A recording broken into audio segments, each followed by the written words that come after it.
Stanley Kubrick is a proficient filmmaker, A1 director, and somebody who wrote his screenplays, directed them to the bone, to the word. Stanley Kubrick never compromised on what he wanted. He would go to any extent to achieve that. Stanley Kubrick believed in cinema, in keeping his cinema behind the doors. He believed in a lot of control. He was a control freak, somebody who would go to any extent to get what he want in terms of cinema image.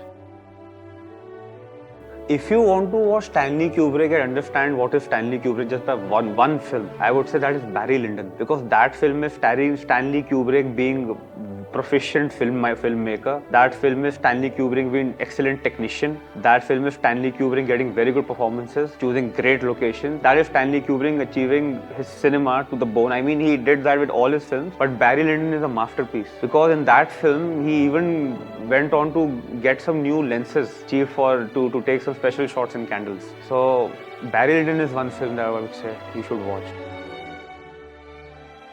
The use of music alone in Barry Lyndon will teach you how to use music in cinema. In that film, he has used music in a very contrasty way also in some scenes, in a very hilarious way also in some scenes, and in some scenes it's perfectly married with the drama. So if you want to learn how to use just music and how to stage your shots, watch Barry Lyndon. It's amazing. Like, you see, in most of the films, filmmakers try to use music as a motif. That music becomes the character. Stanley Kubrick did that in a very different way. He would use music as as a contrasting material, as a contrasting device. If a scene is horrific, the music would be comedy. If the scene is comedy, the music would be horrific.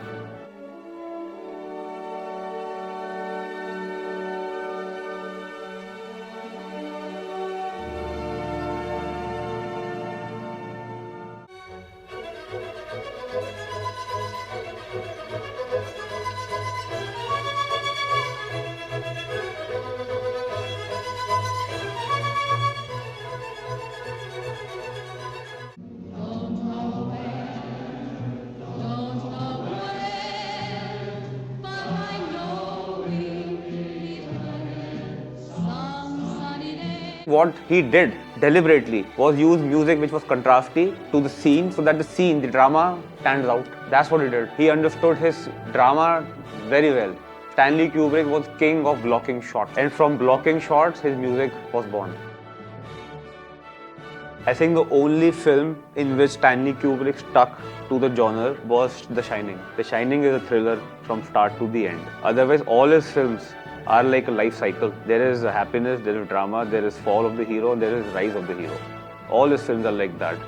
So when you would make a film like that, you're blending genres anyway. Your life has so many genres. Stanley Kubrick's films, since they would portray the character's life, the genres would also change.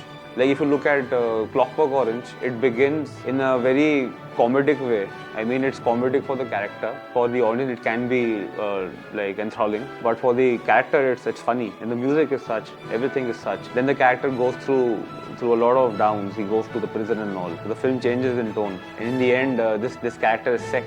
Then again, the film genre changes. So it's like always in some kind of a waveform, in some kind of a tornado form. It begins like a documentary film, 2001, and then it jumps into a sci-fi film, and then from sci-fi it ends up being just a human drama. So that's what Stanley Kubrick does. Stanley Kubrick, all films are cynical. I think the only time he's shown hope in this film was Lolita, and that film is about a kid. I don't think he believed in hope. His characters were always cynical, because that's how life is. He's not trying to give you any hope, he's just trying to show you a mirror of your life. It's like character is the audience and the film is the mirror. That's how I always saw his films. So Stanley Kubrick is not into giving you lessons, he's not into giving you hope. He's there to just laugh at you with tongue inside his cheek. I think long takes in any film is done to encapsulate scene as a time frame. So when Stanley Kubrick would use long takes, and they would mostly be on a very important scene in the drama, so that you get to be with the character for very long, get to see things from their perspective only. It's not accidental, is what I'm saying. It's properly staged and planned as a very important part of the sequence. You see, Stanley Kubrick always made his films like a sequence. His entire film, if you look at it, mute is like a sequence crafted perfectly. If he wanted a long take, because he thought there's no other way to get that drama right, and then he would go for a long. Stanley Kubrick is like Caravaggio's paintings. He is the thing. Whoever is in the film doesn't matter. If you look at Stanley Kubrick's films, the performances are also quite wooden many times, because his approach towards his actors was as if they were his props, nothing more. He is the architect of his frame. For Stanley Kubrick, cinema was this cinematic image that he's creating, and the actor was just a mere prop in his vision, and he would use them exactly like that. Look, if you're looking at Stanley Kubrick's films, there is common things. One is symmetrical photography. Every scene is symmetrical from start to the end. There's a lot of zoom out in his films. Like if you look at Clockwork Orange, first shot of the film is a zoom out. If you look at Barry Lyndon, every scene begins with a zoom out shot. The opening shot is a zoom out shot. How he would be, like what he's trying to do here is he's trying to create a symmetrical shot, and he's taking you inside that place, revealing it slowly, so that you get accustomed to the scene. What's gonna happen next? You're already there because of that time you felt. Even if Stanley Kubrick composed a long take, that was also symmetrical. He always wanted people to look in the center of the film, and everything around was just to bracket that action. Stanley Kubrick never left that. Maybe it's some OCD problem, but in the end it became his art. In the end it became his the beauty of his shot. You expected that from him. There's a difference in knowing your lenses as a director, and there's a difference in knowing what ISO to shoot, what film stock to pick, what lenses to use, and what kind of lenses to use. That's the difference. When Stanley Kubrick was framing his films, he coming from a photography background, he had a lot of control on what should be the texture of his shot. He in fact shot his films on his own. Stanley Kubrick is a genius of lighting his scenes. Even if you look at his long takes, you would always feel that light is coming from practical sources, even if those practical sources have been dramatized in that shot. But he would make sure that anybody who's watching that shot knows how to light that scene. He made it so easy for you to light that scene just by looking at it. He had a lot of resources. He put that resources in you. I mean, as a filmmaker now, for you to do that, that's going to be very expensive. But since he had a lot of control and a lot of resources, he could do that. His scenes look as if they are naturally lit. That's what he did. That's what he brought as a photographer into his filmmaking. In Barry Lyndon, there's a very important sequence in which the entire sequence has been shot just on candlelight. So Stanley Kubrick used some NASA lenses, adapted them for the 35mm camera and shot those scenes. Now he was able to think like that because he was a technician first. I think Stanley Kubrick is important because of the scale he attempted with each of his films. His one film, I think, would be equal to 10 Christopher Nolan films, or maybe 20 Martin Scorsese films. The amount of detail that Stanley Kubrick brought as a filmmaker to his craft was excellent. Like, I don't think people are trying to even ape that right now. If they are trying to, there's few filmmakers who try to do like that. But to do that right now is going to be very expensive, is going to be very taxing. In a world where a lot of films are being made, you will end up making just 6-7 films like him. So Stanley Kubrick is great because of the scale he attempted at. At that time, cinema was such. It was just a medium that needed to be explored. And he, I think, was the best captain of that ship. Stanley Kubrick was always, in my opinion, attracted towards cynical stories. He was attracted towards this dark nature of the character. And I think all his films also had to be staged in United Kingdom because he had fear of traveling. But the characters had to be like people who would make wrong choices. In all his films, this is common. The character is always the person at the brunt of wrong choices. So he was attracted towards that what leads a person to make those choices. And then what happens? Every film has that same tragic end, almost. It's common. He was always chasing this tragedy. He like, why this person would make this choice, and we go home and make the same choices. So that's what I'm coming to.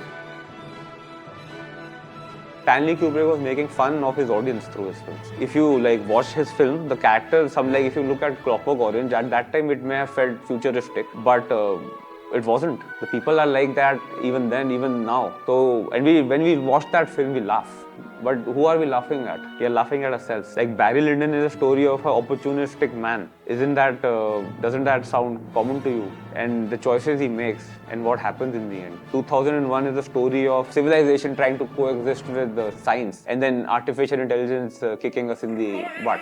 Any film of Stanley Kubrick is a story that mocks humanity. He's one of us. He knows us. And then he says we can't improve, but we can at least laugh at it. So that's his cinema.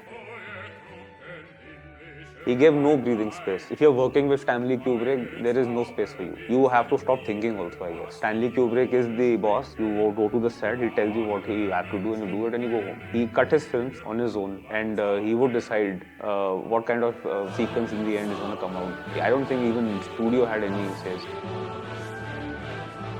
I think Stanley Kubrick, since the amount of control and he had and the amount of freedom he enjoyed, he could achieve cinematic marvels that people can't even think. Stanley Kubrick is good to look at. Stanley Kubrick is good to learn from. And Stanley Kubrick actors did very minimal in the film. The dialogues were also quite minimal. Everything was very rehearsed to the end, like there's nothing left. So if you're very sure of what you want as a filmmaker, then Stanley Kubrick is your god. Like, just be like him. If you're very clear about your vision and you are like, I just don't want you to improvise, I don't want any collaboration as such. Otherwise, what you should learn from Stanley Kubrick is his technical marvel, how he technically always excelled, pushed himself, and how he wrote and directed. That is very good.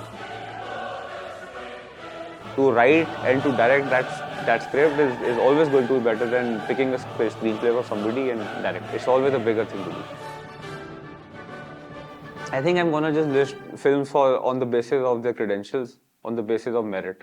In my opinion, I think Stanley Kubrick, Barry Lyndon is exceptional in terms of drama, quality, and in terms of technical prowess. That I would rate as number one in my list. Second, for me, for Stanley Kubrick is Clockwork Orange. It can be controversial. Not many people like that film, but I think that film was first such film on such a character. After that, you have had Trainspotting. You have had many other films which glamorize the evil. But Clockwork Orange was first such brutal film. First such direct film was Clockwork Orange. And the quality it had, the quality of art it had, the quality of production design was exceptional. I think still even now a lot of films take inspiration from Clockwork Orange for the look of the film. It's amazing. Dr. Strangelove for me is number 3. It's very good because as a film student I learned a lot just by watching that film. That film is drama in 2-3 places. The way it's lit in black and white. As I told you, the way he used the practicals, you could see. And the quality of performances, like he worked with Peter Sellers in that. A very good film. I loved Dr. Strangelove. So number 4 for me is Eyes Wide Shut. I like that film because of the lot of controversies that film covers.